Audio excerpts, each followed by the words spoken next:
So about 3 months ago I was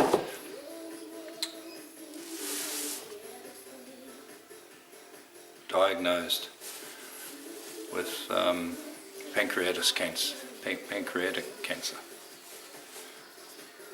Now I sort of Google that and find out what that's all about, and it's one of the most serious cancers out, and terminal in most cases.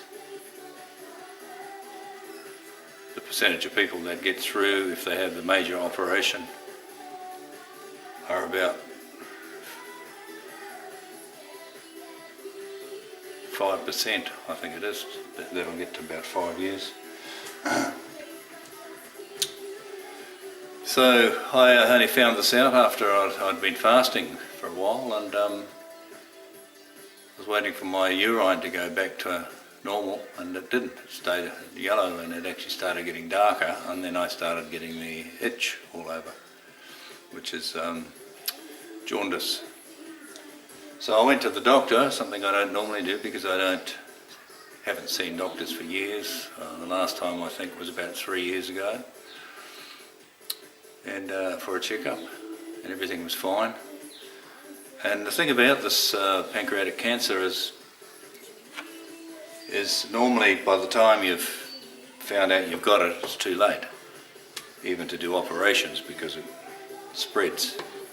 There's two types of pancreatic cancer apparently. One is very aggressive, it moves very fast, and some famous people like Steve Jobs from Apple, he had pancreatic cancer which was similar to the one that I've got apparently. So anyway, what do you do? I've never been sick, very rarely, never had a real doctor at all, and fit as, I paint houses, and in my situation I decided that I wasn't going to have any operations. The reason for that is I believe that there is a creator who says he's my healer, and I believe that, and I've been following him for the last 45 years, and I decided that I'll just leave it in his hands because I'm in his hands and he says he's a healer. And the other thing is, if I was going to go, I was at peace with that. Sooner or later, it doesn't really matter to me.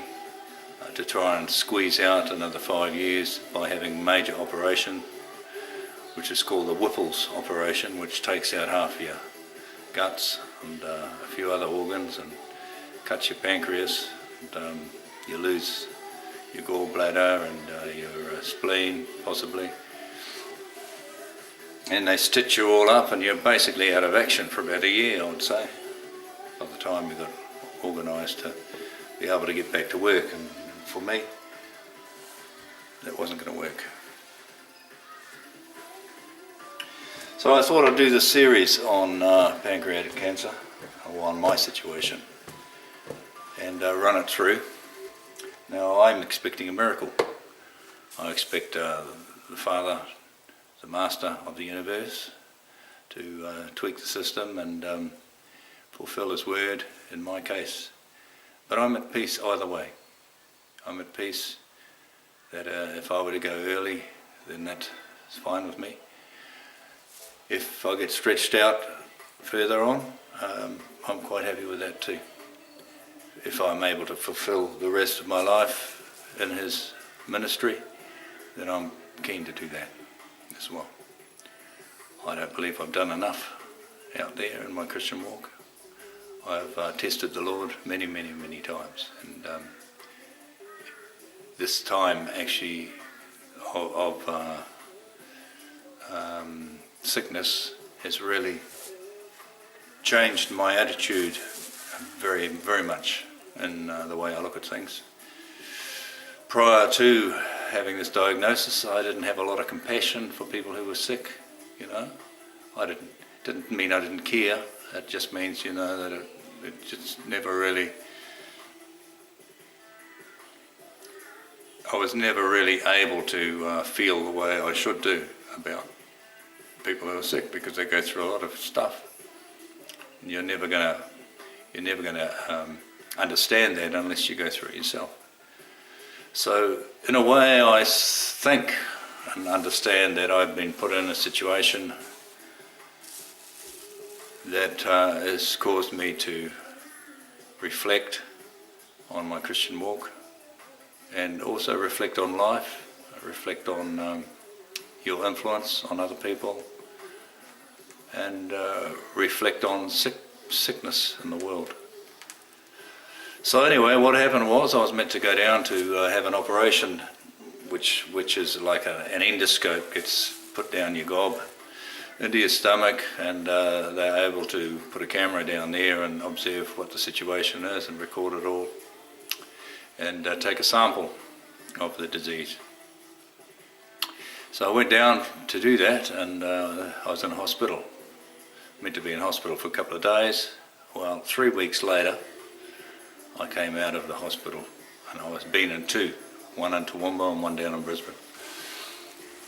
And the first operation they tried to do, they couldn't get. They were looking at putting a stent in, because what had happened was my bile duct had been squashed, closed by the disease, and the bile wasn't able to come down through the bile duct into the stomach, which normally helps you. The bile actually helps dissolve and sort out any fat that comes through your food. So if it can't come down through there, and the bile is the stuff that actually turns your poo brown, if it can't come down there, it gets pushed up, and then it gets absorbed into the bloodstream, and then gets deposited underneath your skin and becomes very itchy. And it's measured in what they call bilirubins, and your bilirubin count should be about 20. Well, mine was up at 380. So I was itchy, and I was living a nightmare. It was like being tortured. It's like being tortured before the main event, which is the death sentence. So here I was being tortured with the itch, and the only relief I could get was by having warm to hot showers. If I could get a hot shower, I would. But I got up in the hospital, they don't have it extremely hot. In fact, if you have it on really hot, it's really only warm. So I was having several showers a night in the hospital. I couldn't get to sleep in the hospital. I walked, paced all the wards and the corridors, upstairs and downstairs, and I was really stressed out. And of course there's so much noise, particularly the Toowoomba hospital. I was right next to the corridor, and that was like trolleys were coming down there right through the night. Nurses were telling jokes and all sorts of stuff, and I just couldn't get to sleep. And then of course there's the other patients, you know, some of them were crying, some of them were screaming, and a lot of them were wired up with wires all over and tubes coming out of them all over the place. And of course I looked at all this and thought, I don't really want to be part of this scene.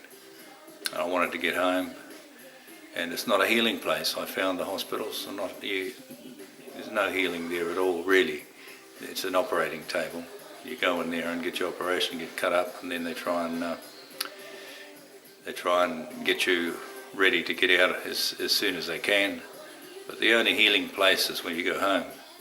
You get home, you're amongst your pets and your gardens and whatever, and you get a bit of peace and get a bit of sleep. And so that really knocked me back. And so in the end, the bilirubin was still high, so they put a stent in. They finally got a stent in, which is like a little pipe that holds the vein open, the bile duct open. First one they put in there was a plastic one. First time they couldn't get one in. Second operation they put a plastic one in, and of course it got blocked. So the third time they went down and they put a metal one in, which is still in there. And over a period of time it leaked all the excess bile out, and I got back to normal. Well, I'm back to normal about now. Last count I was about 29, I'm about 20 now, the bilirubin count. So That's a mission. I took my guitar down there and played some songs, some gospel songs in my ward. Tried to read, you know, your Christian walk. Still there, but you'd think it would be more intensive, but no, for me it wasn't. I neglected a few things. I tried to read a few things, and Fear of the Lord was one I had tried to read. The other one was Holiness, and then I'm reading one at the moment by Derek Prince, which is on Prayer Warrior. So all of these basics I tried to reabsorb and get back in there. So I'm doing this series, so this is the first introduction, and I'm on the job at the moment, painting. So I'd follow through with the second and third and the fourth and the fifth, and we'll see what happens at the end of this. Amen.